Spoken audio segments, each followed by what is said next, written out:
ایک دفعہ کا ذکر ہے کہ ایک خوبصورت لڑکی جس کا نام سنڈریلا تھا اپنی سوتیلی ماں اور 2 سوتیلی بہنوں کے ساتھ رہتی تھی۔ اس کا دل بہت نیک تھا، مگر اس کی سوتیلی ماں اور بہنیں اسے نوکروں جیسا سلوک کرتی تھیں۔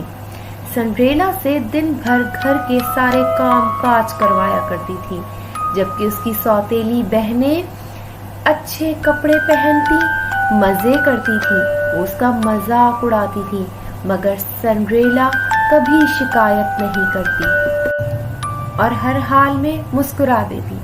ایک دن بادشاہ کے محل سے اعلان ہوا کہ شہزادہ ایک دعوت رکھ رہا ہے جس میں سب لڑکیاں شامل ہو سکتی ہیں تاکہ وہ اپنی زندگی کے لیے کسی کا انتخاب کر سکے۔ سنڈریلا بھی جانا چاہتی تھی، مگر سوتیلی ماں نے منع کر دیا اور اپنی بیٹیوں کے ساتھ چلی گئی۔ سنڈریلا اداس ہو کر رو رہی تھی کہ اچانک ایک پری سامنے آئی۔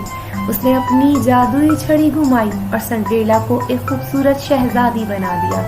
اس کے پرانے کپڑے چمکدار لباس بن گئے، پرانی چپل ایک شیشے کی چپل میں تبدیل ہو گئی۔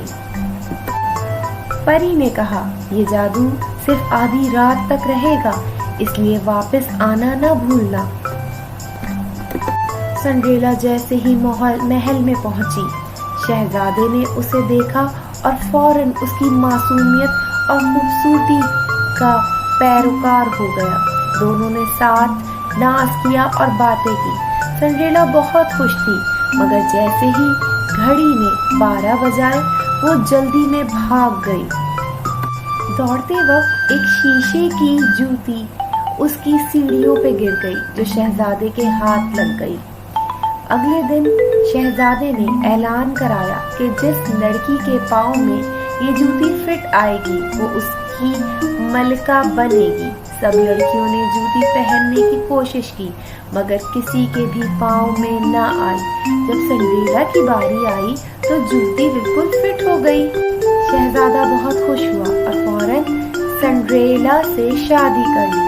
سنڈریلا ملکہ بن گئی اور ہمیشہ خوشی سے زندگی گزارنے لگی، جبکہ اس کی سوتیلی ماں اور بہنیں اپنے برے رویے کی سزا بھگتنے لگی۔ یوں نیکی کی جیت ہوئی اور ظلم کا انجام برا نکلا۔